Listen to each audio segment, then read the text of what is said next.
Hello friends, வணக்கம். நம்ம ரொம்ப நாளாக இந்த சேனலுக்கு ஒரு பாஸ் விட்டுருந்தோம். சுமார் 4 வருஷம் இந்த பாஸ் நீடிச்சிச்சு. மீண்டும் இந்த சேனலை உயிர்ப்பிச்சு எடுக்கலாம், திரும்பியும் இந்த சேனலை ஒரு தரம் உயர்ந்த சேனலாக மாற்றலாம் அப்படின்னு ஒரே ஒரு எதிர்நோக்கு சிந்தனையுடன் மீண்டும் இந்த சகாப்தத்தை தொடங்க இருக்கிறேன். இதுக்கு நீங்கள் மீண்டும் நல்ல ஆதரவு தரணும். நீங்கள் மட்டும் பல்ல இழிச்சிட்டு பார்க்காம பக்கத்தில் இருக்கவங்களுக்கும் ஷேர் பண்ணுங்கள். எல்லாரையும் பல்லளிக்க வைங்க. எல்லாருக்கும் உங்களோட நண்பனான என்ன பகிர்ந்து அவர்களும் சிரிக்கும்படி செய்யுங்க. மீண்டும் இந்த சேனலை எதுக்கு நம்ம தொடங்கணும்னா, நம்ம என்ன தான் ஸ்விக்கி சொமேட்டோ அப்படின்னு பல இணையத்தள அது என்னது இணையமாக நம்ம ஆர்டர் பண்ணி சாப்பிட்டாலும் இந்த வீட்டில் சமைக்கிற ஒரு என்ன சொல்கிறது, ஒரு சுவை வராது. நான் எப்படி உங்களுக்கு இந்த சுவையை தூண்ட போகிறேன்னா, பல ஏன்ஷியன்ட், அதாவது நல்ல பல ஆண்டுகளுக்கு முன்னால் நம்ம மூதாதையர்கள் சமைச்ச சமையலை மீண்டும் நான் எடுத்து கொண்டு வர போகிறேன். அதற்காக தான் மீண்டும் இந்த சேனலை நான் உயிர்ப்பிச்சு உங்களுக்கு செறிவூட்டி உங்களுக்கு விருந்தாக்க காத்திருக்கிறேன். அதனால் இப்போ முதல்ல நம்ம இன்னைக்கு என்ன பார்க்க போகிறோம்னா, முதல் சமையலே கொஞ்சம் நல்ல ஒரு நான்வெஜ்ஜாக இருக்கணும்னு சொல்லிட்டு இந்த பாருங்க, நல்ல ஒரு மீன் சமையல் தான் செய்ய போகிறோம். ஆனால் இது மீனுன்னு நினச்சிட்டு நீங்கள் நினச்சிட்டு இருக்கக்கூடாது. இதோட டிஷ்ஷோட பேர் மட்டன் மீன் பிரட்டல். அப்படின்னா இந்த மீனை நம்ம மட்டன் மாதிரி அழகாக கியூப்ஸாக கட் பண்ணியிருக்கோம். பார்த்தீங்கனாலே உங்களுக்கு தெரியும். இந்த மட்டன் மீன் பிரட்டல் ரொம்ப ஒரு பல நூற்றுக்கணக்கு ஆண்டுகளுக்கு முன்னால் இது செய்யப்பட்ட ஒரு டிஷ். அதாவது எங்கள் கொள்ளுப்பாட்டிக்க பாட்டி ஒன்று விட்ட பாட்டிக்கு சித்தப்பாய்க்க பாட்டி இந்த டிஷ்ஷை செஞ்சு குலோத்துங்க சோழனுக்கிட்டேயே பாராட்டப்பட்டிருக்காங்க. அப்படிப்பட்ட ஒரு சிறந்த டிஷ் தான் இந்த மட்டன் மீன் பிரட்டல். வாங்க இந்த டிஷ்ஷுக்குள்ளே போகலாம். ஃபர்ஸ்ட் இந்த டிஷ்ஷுக்கு தேவையானது நல்ல தக்காளி, பார்த்துங்க, தக்காளி, ஒரு பெரிய உள்ளி,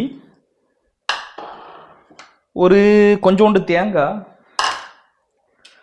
இவ்வளோ கருவேப்பிலை, கொஞ்சம் சின்ன உள்ளி, கொஞ்சம் வெளுத்துள்ளி, வத்தல் பொடி, மல்லிப்பொடி, மஞ்சள் பொடி, ஜீரகம், மற்றபடி எண்ணெய்.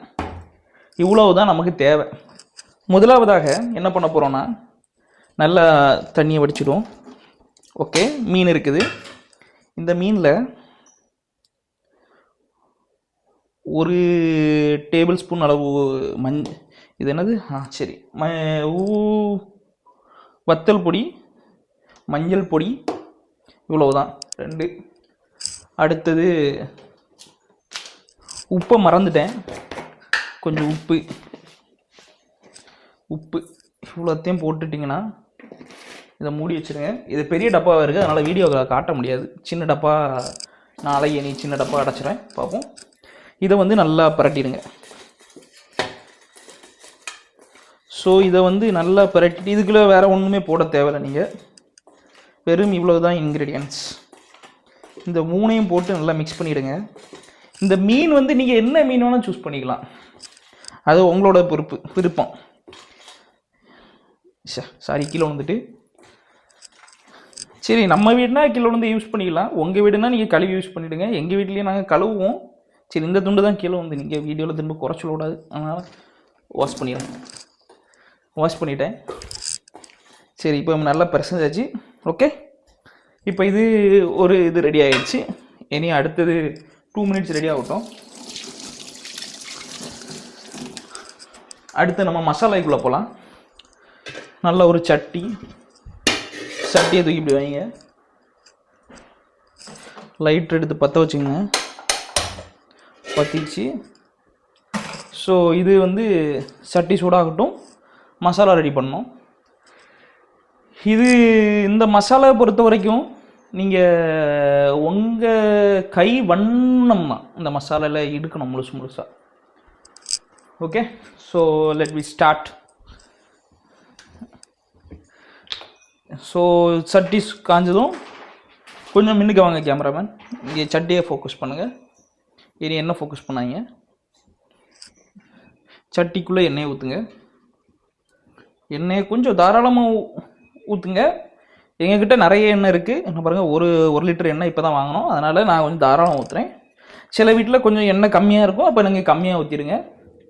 சிலவங்க எண்ணெய் சாப்பிட மாட்டாங்க, அப்போ எண்ணெய் நீங்கள் கொஞ்சோண்டு ஒரு டீஸ்பூன் போல் ஊற்றுங்க. இதுக்கு எண்ணெய்க்கு கணக்கு கிடையாது, சுவைக்கு தான் கணக்கு. அடுத்தது எண்ணெய் சூடாயிட்டு, ஸோ நம்ம இந்த கருவேப்பிலை போட்டாச்சு. அடுத்தது கொஞ்சம் ஜீரகம் கொஞ்சம் வாசம் தரும், ஜீரகம் போட்டாச்சு. ஜீரகம் போட்ட கையோட நம்ம என்ன பண்ண போகிறோம்னா பெரிய உள்ளி போட போகிறோம். பெரிய உள்ளியை போட்டாச்சு. ஓகே, பெரிய உள்ளி போட்டு அது கொஞ்சம் நல்லா பொரிஞ்சு வர டைமில் நம்ம வந்து கிண்ட போகிறோம். கொஞ்சம் நல்லா கிண்டிகிட்டே இருக்கணும், அது ஒரு லைட் ப்ரௌனிஷ் அந்த ஃப்ளேவருக்கு வரணும். அப்போ தான் அது நல்லா பொரிஞ்சு ப்ரௌனிஷ் வரணும். ஸோ இந்த டைமில் லைட்டாக ஒரு உப்பு போட்டுக்குங்க. உப்புனா இவ்வளோதான் போடணும், அது உங்கள் டேஸ்ட்டுக்கு தக்கன உப்பு போடுங்க. இது வந்து உங்கள் வீட்டில் நிறையா இருந்தால் நிறையா போடணும், குறைவாக இருந்தால் குறையா போடணும்னு கிடையாது, எண்ணெய் மாதிரி இல்லை இது. உப்பு அளவாக தான் போடணும். ஒரு உப்புக்கு ஒரு உதாரணம் சொல்லலாம். பழங்காலத்தில் நாங்கள் வந்து உப்பே போடுறது கிடையாது. பழங்காலத்தில் எங்கள் வீட்டுக்கு மின்னுக்கு வரைக்கும் தண்ணி வரும். அதாவது எங்கள் கொள்ளு பாட்டிக்க காலத்தில் கடல் அப்படி வந்து வீட்டு வாசலில் கடல், அந்த கடல் தண்ணியிலேருந்து கொஞ்சோண்டு சிறிதளவு எவ்வளவு உப்பு தேவையோ அவ்வளவு கடல் தண்ணியை கோரி அப்படி ஊற்றி சமைக்கிறது தான். முந்தி நாங்கள் உப்பை யூஸ் பண்ணுறது கிடையாது. எல்லாம் இப்போ நவீன காலத்தில் தான் இந்த உப்பு எல்லாம் வர்றது. பண்டு காலத்துலலாம் ஒரு உப்பும் கிடையாது, ஒன்றும் கிடையாது. ஸோ இப்போ வந்து இந்த உள்ளி வந்து பொன்னிறம் ஆன உடனே நீங்கள் என்ன பண்ணணும்னா தக்காளி தூக்கி போடணும். கொஞ்சம் வெயிட் பண்ணுங்க, பொன்னிறம் ஆகட்டும்.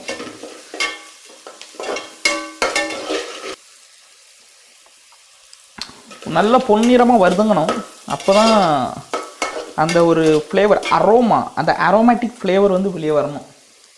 இல்லைன்னா உங்களுக்கு நல்லா இருக்காது பார்க்குறதுக்கு. ஸோ நல்ல ஃப்ளேவர் அப்படி வரணும். நீங்கள் இதில் ஒரு கணக்கு இருக்குது, என்னென்னா இப்போ பார்த்தீங்கன்னா இந்த ஒரு ப்ரௌன் கலர், அதாவது கண்ணாடி பதம்ங்கிறது வந்துட்டு இந்த பதத்தில் தான் நம்ம வந்து என்ன போட போகிறோன்னா தக்காளி, சும்மா ஒட்டி வச்சுருக்க தக்காளி ஒரு தக்காளி போட்டால் போதும். ஏன்னா ஒன்றுக்கு ஒன்று தான் கணக்கு. நீங்கள் வந்து அதை ஒரு தக்காளி போட்டால் போதும்,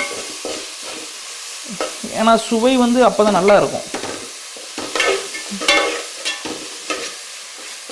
இது வந்து பார்த்தீங்கன்னா இந்த சுவை வந்து எப்படி நல்ல ஒரு சுவையாக தான் இருக்கும்னு நானும் நினைக்கிறேன். சரி, பண்ணி பார்த்துட்டு நான் சொல்கிறேன் எப்படி இருக்குன்னு. ஃபஸ்ட்டு நீங்கள் வந்து இந்த செய்முறையே நீங்கள் வந்து இந்த வீடியோ பார்க்கறதோடு நிறுத்தாமல் இந்த செய்முறையை ஒரு எம்டி பேப்பர் பேனா இருந்துன்னா எடுத்து அப்படி ஒரு நான் போடுற செய்முறை அப்படி எழுதி வச்சுக்கோங்க. இது வந்து உங்களுக்கு ரொம்ப ஹெல்ப்ஃபுல்லாக இருக்கும். ஓகே, இப்போ பார்த்தீங்கன்னா நல்லா இது வந்து நல்லா தக்காளியும் நல்லா மசிஞ்சுட்டு, இந்த பருவத்தில் நம்ம என்ன பண்ணோம்னா கரெக்டாக ஒரு துண்டு இஞ்சி, அதாவது ஒரு 5 துண்டு பூண்டு, அடுத்தது தேங்காய். நீங்கள் நினைக்கலாம் என்னடா இவன் தக்காளி சட்னி மாதிரி பண்ணுறான் இதை அப்படின்னு சொல்லிட்டு உங்களுக்கு ஒரு வியப்பு வரலாம். அந்த வியப்பு வந்து தவறானது. இது வந்து ஆக்சுவலாக தக்காளி சட்னினா இவ்வளோத்துக்கு நம்ம பண்ண மாட்டோம். தக்காளி சட்னினா நிறைய தக்காளி போடுவோம். நம்ம நிறைய தக்காளி போடுவோம். இதில் வந்து அந்தளவுக்கு நம்ம தக்காளி போடுற கிடையாது. ஸோ நீங்கள் பார்த்தீங்கன்னா இந்த ஒரு நல்லா வறட்டியாச்சு. இனி இந்த பருவத்தில் கூட ஒரு கருவேப்பிலை போடணும்.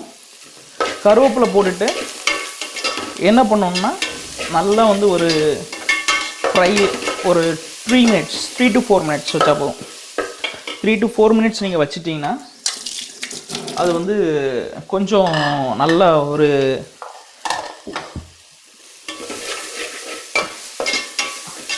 ஒரு ஜஸ்ட் ஒரு ரா ஃப்ளேவர் இதில் இருக்கணும். ஏன்னா நீங்கள் பார்த்தீங்கன்னா ஒரு தக்காளியும் உள்ளியும் வந்து நல்லா இதாகிடுச்சு, நல்லா ஃப்ரை ஆகிடுச்சு. இப்போ நம்ம போட்டிருக்கிறது வந்து ஒரு 3 items தான். அதாவது இஞ்சி ஒரு சிறிய அளவு, ஒரு 5 பல் பூண்டு, கொஞ்சோண்டு தேங்காய். ஸோ இதோட ஃப்ளேவர் வந்து போக வேண்டாம், ஏன்னா இது வந்து இன்னும் ஃபர்தர் குக்கிங் இருக்குது. ஸோ வந்து இது வந்து லைட்டாக ஒரு ஹீட்டாக வருதுன்னு சொல்லலாம், அப்படி ஒரு ஃப்ளேவர். ஸோ இதை முடிச்சுட்டு நீங்கள் வந்து அப்படியே வந்து இது வந்து ஓகே. அடுத்து வந்து ஃபிஷ் பொரிக்க போகிறோம். அதுக்கு ஒரு பேன் அடுப்பில் வச்சுக்கலாம். ஏன்னா இந்த ஃபிஷ் வந்து நம்ம வந்து ஒரு 70% வந்து இதில் ரோஸ்ட் பண்ண போகிறோம். மீதி 30% வந்து குழம்பு பண்ணும்போது அது கொதிக்கிறோம். ஓகேவா? ஸோ நீங்கள் எண்ணெய் ஊற்றுங்க. இது உங்களுக்கு பொறுத்தவரை நீங்கள் வந்து டீப் ஃப்ரை பண்ணணும்னா டீப் ஃப்ரை, ஷாலோ ஃப்ரை பண்ணால் எப்படி பண்ணாலும் அதுக்கு ஏற்றப்பல நீங்கள் வந்து இது பண்ணிங்க. நான் வந்து லைட்டாக 70%க்கு எவ்வளோ குக் ஆகுறதுக்கு எவ்வளோ ஆயில் தேவையோ அவ்வளோதான் ஊற்றுறேன். இது வந்து ஃபுல்லாக கிறிஸ்பி டீப் ஃப்ரை நீங்கள் பண்ண தேவையில்லை. டீப் ஃப்ரை பண்ண விருப்பம் உள்ளவங்க டீப் ஃப்ரை பண்ணிக்கோங்க. டீப் ஃப்ரை பண்ண விருப்பம் இல்லாதவங்க நீங்கள் வந்து இந்த மாதிரி ஃபாலோ பண்ணிக்கோங்க. ஸோ இப்போ வந்து எண்ணெய் ஹீட் ஆகிடுச்சு. எண்ணெய் ஹீட் ஆனோடனே ஹீட் ஆகலை, சாரி, அப்போ திரும்ப எடுத்து இதில் வச்சுக்கிறேன். ஹீட் ஆகலை. எண்ணெய் ஹீட் ஆனோடனே நீங்கள் போடணும். நான் இப்போ எதுக்கு பண்ணி காமிச்சேன்னா எண்ணெய் ஹீட் ஆகிறதுக்கு முன்னாடி பண்ணக்கூடாது அப்படிங்கிற ஒரு காரணத்துக்காக தான் நான் பண்ணி காமிச்சேன். இப்போ பார்த்தீங்கன்னா இந்த எண்ணெய் ஹீட் ஆகிறது எப்படி கண்டுபிடிக்கலாம் அப்படின்னு உங்களுக்கு ஒரு சொல்ல போகிறேன். அதாவது இந்த கருவேப்பிலையை அப்படி போட்டிங்கன்னா நான் புரியுது, அப்போ எண்ணெய் ஹீட் ஆயிடுச்சு. அப்போ இதை வச்சுக்கோங்க.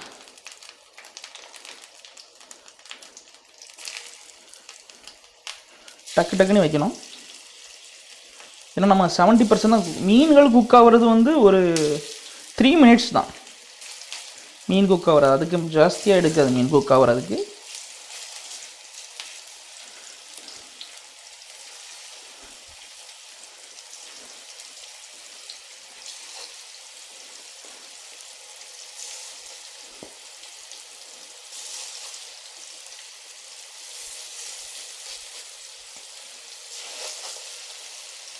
ஓகே, சூப்பர், வச்சாச்சு.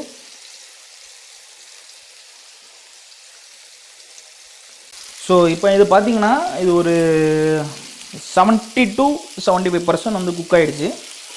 இதை நம்ம அப்படியே வந்து ஒரு பவுலுக்கு மாற்றுறோம். சேம் பவுல் தான், அதே தான் கழுவி திரும்பியும் வச்சுருக்கேன். நீங்கள் வந்து நீங்களும் உங்கள் வீட்டில் இப்படி பவுல்னா டக்குன்னு கழுவி ஒரு மாற்றினா போதும். இதை அப்படி பவுலில் மாற்றணும்னு தேவையில்லை. நான் கொஞ்சம் வீடியோக்கு அழகாக இருக்கணும் அப்படின்னு சொல்லிட்டு இந்த பவுலுக்கு மாற்றுறேன். நீங்கள் அப்படியே தூக்கி அந்த சட்டியில் போட்டாலும் ஒன்றும் இல்லை. சரியா? சரி, ஓகே. இப்போ வந்து பவுலுக்கு மாற்றியாச்சு. என்ன பாருங்கள், நம்ம வந்து ஒரு மிக்ஸி ஜார் எடுத்துக்கிறோம். இதில் ஏற்கனவே நம்ம மசாலா பண்ண அந்த ஐட்டங்களை போடுறோம். நல்லா போட்டாச்சு. ஓகே, இது கூடவே நம்ம என்ன போடுறோன்னா கொஞ்சோண்டு ஜீரகம் மட்டும் ஆட் பண்ணுறோம் எக்ஸ்ட்ரா. ஏற்கனவே நம்ம போட்டிருக்கோம், இருந்தாலும் ஒரு ரா ஃப்ளேவருக்காக இந்த ஜீரகத்தை ஆட் பண்ணுறோம். ஸோ இதை வந்து ஃபைன் பேஸ்ட்டாக நீங்கள் வந்து அரைச்சிக்கணும். ஃபைன் பேஸ்ட்டாக எப்படி அரைக்கிறது அப்படின்னு சொல்லிட்டு உங்களுக்கு ஒரு சந்தேகம் வரும். அந்த சந்தேகத்துக்கு இப்படி கொஞ்சம் தண்ணி ஊற்றினா போதும், அது வந்து ஒரு ஃபைன் பேஸ்ட் ஆகிடும். ஓகே, நான் உங்களுக்கு வீடியோ வந்து கறக்கு முறக்குன்னு சவுண்ட் ஆகும், அதனால் நான் வந்து இதை அரைச்சிட்டு உங்கள்கிட்ட காணிக்கிறேன். புஷிங் பார்த்தீங்கன்னா இப்போது நம்ம ஃபைன் பேஸ்ட்டாக அரைச்சாச்சு. பார்த்தீங்கன்னா இந்த அளவுக்கு இந்த பேஸ்ட் இருக்கணும். நான் வந்து சுத்தமான கையை வச்சுருக்கிறதுனால நான் வந்து கையை பேர் ஹேண்ட்ஸாக அப்படி போடுறேன். ஆனால் நீங்கள் வந்து நல்லா கையை வாஷ் பண்ணிக்கோங்க. எப்போவுமே என் கை பார்த்திங்கன்னா வாட்டரியாக தான் இருக்கும். ஸோ கண்டினியூஸாக நான் வந்து கை வாஷ் பண்ணிட்டே இருக்கேன். ஸோ நீங்களும் கை வாஷ் பண்ணுங்கள். Always be hygienic. அடுத்ததாக கேஸை பற்ற வச்சாச்சு. இதில் தூக்கி வைக்கிறோம். ஓகே, ஸோ இது வந்து திரும்ப நீங்கள் வந்து சட்டி கழுவ தேவையில்லை. ஏன்னா அதில் வந்து ஏற்கனவே அந்த ஃப்ளேவர்ஸ் இருக்கிறதுனால நம்ம வந்து திரும்ப திரும்ப அந்த சட்டி கழுவி அந்த ஃப்ளேவர்ஸ் வந்து போக வைக்க வேண்டாம். ஸோ சேம் எதில் நீங்கள் ஃப்ரை பண்ணீங்களோ அதே சட்டி யூஸ் பண்ணுங்கள். அது வந்து ஃப்ளேவராட்டும் நல்லாயிருக்கும், உங்களுக்கு ஒரு வேலையை மிச்சமாகும் கழுவுறதுலேருந்து. வேணும்னா நீங்கள் வந்து கழுவி யூஸ் பண்ணுங்கள். திரும்பியும் கொஞ்சம் சிறிதளவு எண்ணெய், ஏன்னா ஏற்கனவே எண்ணெய்கள் ஜாஸ்தி ஆகிட்டு நீங்கள் வந்து சிறிதளவு எண்ணெய் மட்டும் யூஸ் பண்ணுங்கள். இப்போ திரும்பியும் வந்து ஜீரகம் மட்டும் லைட்டாக, ஸோ ப்ளஸ் இந்த ஒரு கருவேப்பிலை, அடுத்தது சின்ன உள்ளி, இவ்வளவுதான். இவ்வளோத்தையும் நீங்கள் வச்சு போட்டால் போதும். ஸோ நல்ல ஒரு நீங்கள் வந்து நான் இப்போ என்ன கண்டுபிடிச்சேன்னா சட்டி கழுவணும். சட்டி கழுவுனா தான் கொஞ்சம் நல்லாயிருக்கும். ஏன்னா இந்த சட்டியை கழுவும்போது கீழே வந்து அடி பிடிக்குது பாருங்கள், இதை வந்து தவிர்க்கலாம்.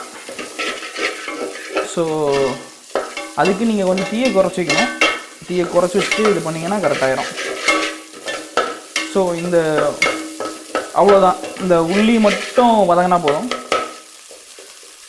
உள்ளி மட்டும் கொஞ்சம் வதங்கட்டும், உள்ளி மட்டும். ஸோ இப்போ பார்த்தீங்கன்னா இந்த உள்ளி வந்து கொஞ்சம் நல்லா பொன்னிறமாகவே வந்துடுச்சு. ஸோ இந்த பதத்தில் நம்ம வந்து அரைச்சி வச்சுருக்க இந்த வந்து மிக்ஸை வந்து ஊற்றுறோம் உள்ள.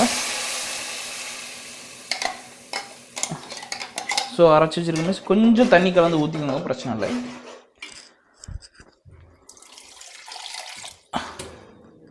ஸோ தண்ணி கலந்து ஊற்றிக்கோங்க. இது வந்து நல்லா கொதிச்சு வரட்டும்.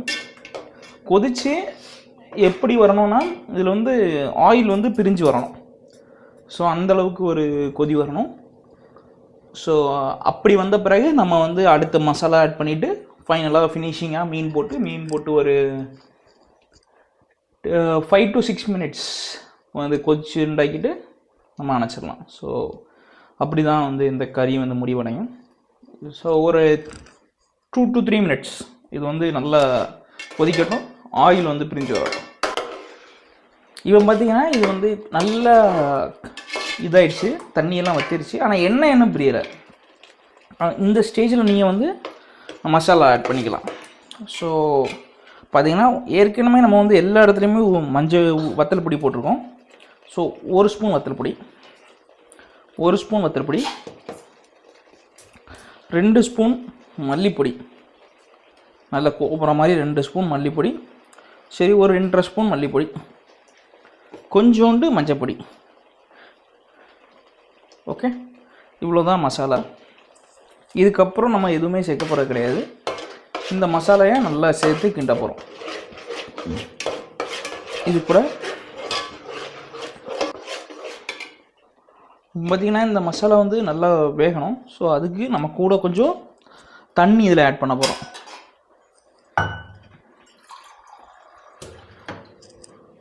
எவ்வளோ தண்ணினா கரெக்டாக ஒரு 100 ml தண்ணி அப்படியே ஆட் பண்ணி விட்ருங்க. ஏன்னா இந்த மசாலா வந்து கொஞ்சம் மிக்ஸ் ஆகணும் நல்லா. இது வந்து ஒரு கோல்டன் கலரில் வரணும். நீங்கள் இந்த கலர் ஃபினிஷிங் வர நேரம் நீங்கள் ஒரு தங்கத்தையும் இதையும் கிட்ட வச்சு பார்த்தீங்கன்னா எது தங்கம் எது மீன்கறின்னு சொல்லிட்டு உங்களுக்கு வித்தியாசம் தெரியாது, அப்படி இருக்கும். ஸோ அதுக்கப்புறம் கொஞ்சம் உப்பு வந்து உங்களுக்கு தேவையான அளவு உப்பு போட்டுக்கோங்க. நம்ம ஏற்கனவே 2 இடத்துல உப்பு சேர்த்துருக்கோம், இது ஒரு 3ஆவது இடத்துல உப்பு சேர்க்குறோம். ஸோ உப்பு தேவையான அளவு உப்பு போட்டுக்கோங்க. இனிமேல் இந்த டைமில் தான் இனி என்ன ஆயில் வந்து பிரிஞ்சு வராது நீங்கள் வந்து கிளியராக அப்படி மானிட்டர் பண்ணணும்.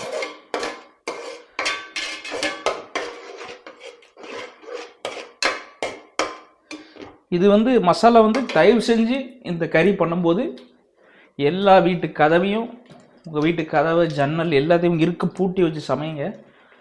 ஜஸ்ட் ஒரு சின்ன வாசம் வெளியே லீக் ஆனால் கூட உங்கள் ஊர் மக்களே உங்கள் வீட்டுக்கு முன்னாடி தான் வந்து நிற்பாங்க.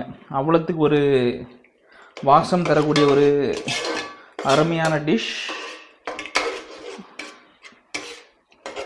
மட்டன் மீன் குழம்பு.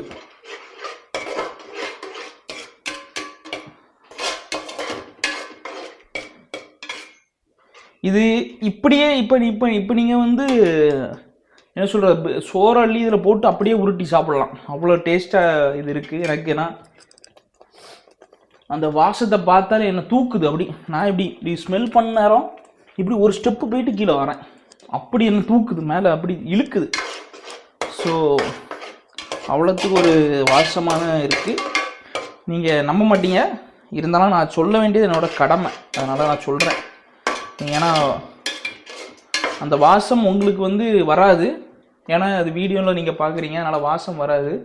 ஸோ தயவு செய்து இதை ஒரு முறையாவது உங்கள் இல்லங்களிலே சமைத்து பாருங்கள், வாசத்தை உணருங்கள்.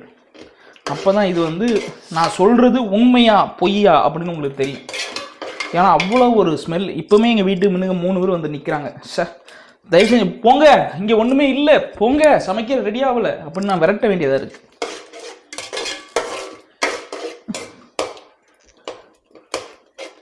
ஸோ இப்போ பாருங்கள், அந்த பொன் நிறத்துக்கு வந்துகிட்டே இருக்குது நம்மளோட சமையல். இப்போ பார்த்தீங்கன்னா இது வந்து எண்ணெய் பிரிஞ்சு வந்துருச்சு. இப்போ நீங்கள் அதை பார்த்தீங்கனாலே உங்களுக்கு தெரியும். ஸோ மேலே வந்து பார்த்தீங்கன்னா இந்த கோல்டன் இதில் வந்து எண்ணெய் பிரிஞ்சு வந்தாச்சு. ஸோ இந்த கரெக்டான நேரத்தில்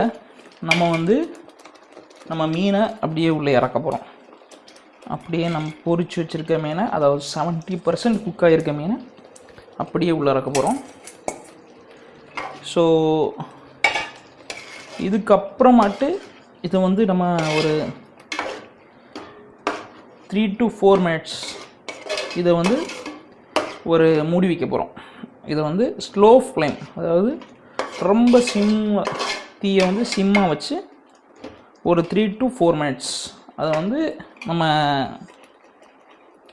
இது பண்ண போகிறோம். அதுக்கு கொஞ்சம் தண்ணி, ஏன்னா நம்ம ஆக்சுவலாக இதுக்கு தண்ணி ஊற்றக்கூடாது, ஆனால் நீங்கள் வந்து கொஞ்சம் தண்ணி ஊற்றிங்க. ஏன்னா நம்ம க்ளோஸ் பண்ண டைமில் அடி பிடிச்சிடக்கூடாது. ஏன்னா அந்த ஸ்டீமில் வந்து 30% குக் ஆகணும் நமக்கு. ஸோ ஐயோ வாசம் வெளியே போகுது, எல்லோரும் வாசத்தை பிடிச்சி வச்சு தான் நம்ம சமைக்கணும். ஏன்னா இந்த வாசம் அப்படி வெளியே போயிடுச்சுன்னா நமக்கு ரொம்ப ஆபத்தாயிரும். ஏன்னா நம்ம ஒரு சட்டி கறி தான் வச்சுருக்கோம், அங்கே 10 சட்டி கறிக்கு ஆள் வந்துடும். திரும்ப உங்களால் வந்தாரை வாழ வைங்க தமிழ்நாடு, நம்மளால் வீட்டுக்கு வந்தவங்களுக்கு கொடுக்காமே இருக்க முடியாது. ஸோ நீங்கள் வந்து ரொம்ப கேர்ஃபுல்லாக சமைங்க இதை சமைக்க நேரம். ஓகே, நான் இதை வந்து ஒரு 3 minutes வந்து ஸ்லோ ஃப்ளேமில் மூடி வச்சுக்கிறேன். ஓகே, ஒரு 3 minutes கழிச்சு இது திறந்து பார்த்தா the aromatic most delicious most wanted mutton மீன் குழம்பு ரெடி. இப்போ பார்த்தீங்கன்னா இந்த மீன்லேருந்து இந்த எண்ணெய் வந்து இந்த சைடில் பிரிஞ்சு வர தொடங்கியாச்சு, நான் பார்த்தீங்கன்னா தெரியும். ஸோ இப்போ வந்து இது ரெடி ஆயிடுச்சு. ஸோ இப்போ நீங்கள் பவுலில் எடுத்து அப்படி ஒரு சர்வ் பண்ண தொடங்கிடலாம். இப்போ பாருங்கள், ஒரு 2 மீன் அப்படி அழகாக எடுத்து ஒரு பவுலில் போட்டிங்கன்னா அப்படி கார்னிஷிங்கு கொஞ்சோண்டு கொத்தமல்லி அப்படி மேலே போட்டுட்டு, மீனை பிடித்தேன் சட்டியில் போட்டேன் வறுத்து தின்றேன் சுவையாடடா அப்படி இருக்கும். நீங்களும் உங்கள் வீட்டில் கண்டிப்பாக இதை ட்ரை பண்ணி பாருங்கள். மட்டன் மீன் குழம்பு ரொம்ப அருமையானது, ரொம்ப சுவையானது, ரொம்ப வாசனை தரக்கூடியது. நீங்களும் ஒரு கிச்சனில் சூப்பர் ஸ்டார் ஆகலாம் இந்த சமையலில். நன்றி, வணக்கம். உங்களிடமிருந்து விடைபெறுவது நான். वीडियोस बनाने हैं फिल्मोरा है ना।